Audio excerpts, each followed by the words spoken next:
अस्सलाम वालेकुम students, welcome to my channel doctor Irfan lectures. Students, आज हम एड्स डिजीज़ के बारे में पढ़ेंगे।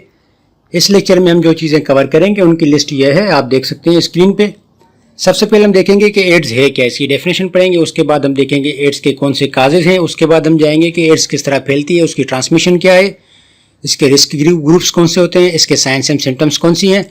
उसके बाद हम देखेंगे इसकी डायग्नोसिस किस तरह होती है, और उसके बाद हम देखेंगे कि एड्स को हम किस तरह प्रिवेंट कर सकते हैं। और उसके बाद हम एड्स का ट्रीटमेंट पढ़ेंगे, अगर किसी को एड्स हो जाती है तो उसका क्या इलाज है। लेकिन उससे पहले अगर आप लोगों ने मेरा चैनल अभी तक सब्सक्राइब नहीं किया है तो मेरे चैनल को सब्सक्राइब करें, फिर बेल के बटन पर टिक करें ताकि मैं जब भी न्यू लेक्चर अपलोड करूं आप लोगों को नोटिफिकेशन आ जाए।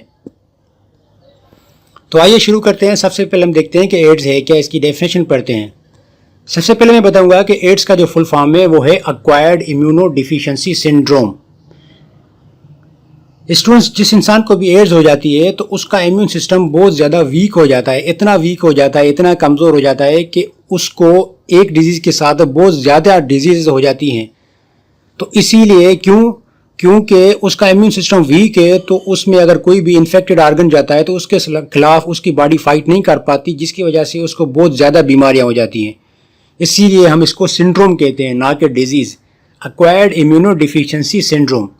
इसका इंक्यूबेशन पीरियड जो है वो कुछ महीनों से 10 साल तक होता है, यानी कि जब तक टेस्ट नहीं करवाता इंसान तब तक उसको पता नहीं लगता, क्योंकि उसमें सिम्टम्स ज़ाहिर होना शुरू नहीं होती इंसान में। इसका इंक्यूबेशन पीरियड कुछ महीनों से 10 साल तक होता है।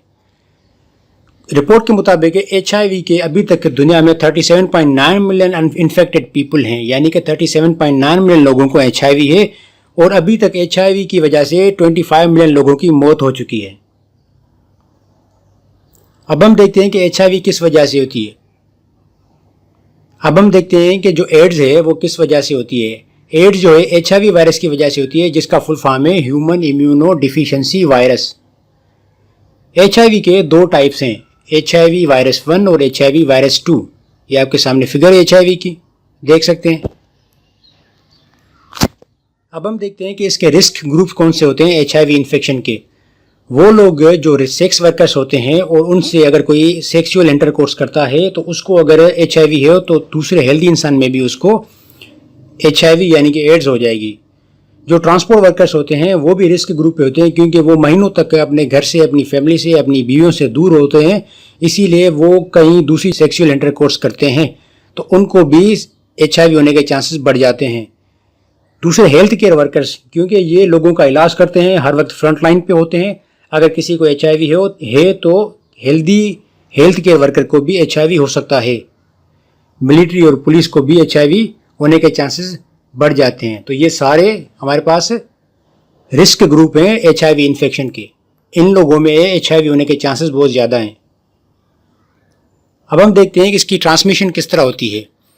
ट्रांसमिशन से पहले मैं आपको बताऊं, जो HIV वायरस होता है वो ब्लड में, सेमिन कहते हैं, जो सेक्सुअल इंटरकोर्स के दौरान जो पानी निकलता है, CSF, breast milk, saliva, tears और यूरिन, इन सब में HIV वायरस होता है। लेकिन सिर्फ और सिर्फ ब्लड और सेमेन के जरिए ये वायरस एक इंसान से दूसरे इंसान में फैलता है। इसकी ट्रांसमिशन सिर्फ और सिर्फ एक HIV इन्फेक्टेड पर्सन से दूसरे हेल्दी पर्सन में सिर्फ और सिर्फ ब्लड और सीमेन के जरिए फैलता है। अब हम आते हैं साइंस एंड सिम्टम्स। अगर किसी को एड्स हो गया है उसको कौन कौन से सिम्टम्स होंगे। उसका वज़न कम हो जाएगा, उसको बुखार हो जाएगा, उसकी फेरिंग्स की इन्फ्लामेशन हो जाएगी, उसके लिम्फ नोड्स की स्वेलिंग हो जाएगी, उसका मस्कुलर सिस्टम वीक हो जाएगा, उसका लिवर इनलार्ज हो जाएगा, उसको सर में दर्द रहेगा, उसको मुंह में माउथ सोर्स रहेंगे, उसकी स्प्लीन इनलार्ज हो जाएगी, उसको गैस्ट्रिक प्रॉब्लम हो जाएंगी, वोमिटिंग और नाजिया वगैरह, स्किन पे बहुत सारे रैशेस पड़ जाएंगे। तो ये सारे साइंस एंड सिम्टम्स हैं HIV के। अब हम आते हैं कि अगर किसी को HIV यानी कि एड्स हो जाती है तो उसकी डायग्नोसिस क्या है। उसके लिए हम दो कैटेगरी की टेस्ट करते हैं, एक ही डायरेक्ट टेस्ट और दूसरे हैं इनडायरेक्ट टेस्ट। जो डायरेक्ट टेस्ट हैं उसमें 4 टेस्ट आती है। पहली जो है वो है रिकॉम्बिनेंट DNA टेक्नोलॉजी। तो रिकॉम्बिनेंट DNA टेक्निक्स होती है, उसके ज़रिए हम HIV को डिटेक्ट करते हैं। दूसरी है PCR, पॉलीमरेज चेन रिएक्शन।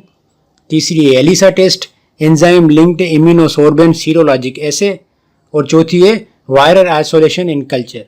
ये 4 टेस्ट डायरेक्ट टेस्ट में आती हैं। जो इनडायरेक्ट टेस्ट होती हैं उनकी लिस्ट है लिम्फ नोड बायोप्सी, दूसरी है लिम्फोपीनिया और तीसरी है CD4 काउंट्स। ये 3 टेस्ट हैं इनडायरेक्ट और ये 4 हैं डायरेक्ट। इस तरह हम HIV की डायग्नोसिस कर सकते हैं। अब आते हैं कि HIV से हम प्रिवेंट खुद को कैसे करें, किस तरह हम बचाएं, कि लोगों को अवेयरनेस किस तरह दें, किस तरह हम लोगों को बचा सकते हैं कि HIV ना हो। हम उनको अवेयरनेस दें कि भाई कॉन्डम्स यूज़ करें, क्योंकि अगर किसी को HIV है, एड्स है, तो वो कॉन्डम यूज़ करेगा इंसान सेक्सुअल इंटरकोर्स के दौरान, तो उसको HIV होने के चांसेस बहुत ज़्यादा कम हो जाएंगे। अगर किसी को HIV है और वो एक ब्लेड, शेविंग ब्लेड यूज़ करता है, नीडल या सिरिंज यूज़ करता है, और वही सिरिंज है और अगर किसी दूसरे इंसान को और वही शेविंग ब्लेड कोई दूसरा इंसान यूज़ करता है जिसको HIV नहीं है, तो इस तरह एक HIV इन्फेक्टेड पर्सन से दूसरे हेल्दी पर्सन में HIV ट्रांसमिट हो जाती है। अगर किसी इंसान को HIV है, अगर वो ब्लड किसी हेल्दी इंसान को डोनेट करता है तो उसको भी HIV हो जाएगी। रिहेबिलिटेशन ऑफ HIV केसेस, और चौथी जो है strict sterilization techniques in hospitals and clinics, कि वहाँ पे जो भी चीज़ें इस्तेमाल होती हैं सर्जरी में या फिर दूसरी जगह पे, उनकी अच्छी तरह से स्टरलाइजेशन की जाए ताकि उसमें जो HIV का वायरस है वो मर जाए, दूसरे लोगों में ट्रांसमिट ना हो। अब आते हैं कि ट्रीटमेंट पे, अगर किसी को HIV हो जाती है उसका ट्रीटमेंट क्या है। 1987 में इसका जो ट्रीटमेंट होता था वो न्यूक्लियोसाइड एनालॉग के जरिए होता था। ये HIV को ख़त्म नहीं करता था, सिर्फ और सिर्फ HIV की ग्रोथ को स्लो करता था। उसके बाद जो दूसरा ट्रीटमेंट शुरू हुआ वो है प्रोटीएज इनहिबिटर्स के जरिए। ये सिर्फ और सिर्फ HIV की लेवल को डिक्रीज करता है, ना कि HIV को ख़त्म करता है।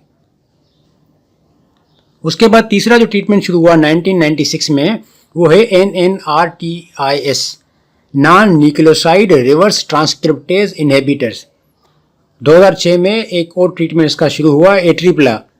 ये वो ड्रग है जो कॉम्बिनेशन है सस्टिवा और ट्रूवेडा, इन दोनों ड्रग्स का कॉम्बिनेशन है। स्टूडेंट्स, अगर आप मेरे दूसरे लेक्चर देखना चाहते हैं, जैसे ट्यूबरक्लोसिस के बारे में, हाइपरटेंशन के बारे में, मलेरिया के बारे में, आई के बारे में, ब्रेन के बारे में, तो आप मेरे चैनल पे जाके दूसरी वीडियोस देख सकते हैं। अगर आपको मेरा लेक्चर अच्छा लगा तो मेरी वीडियो को लाइक करें, अपने दोस्तों के साथ शेयर करें और मेरे चैनल को सब्सक्राइब करें। Thanks for watching.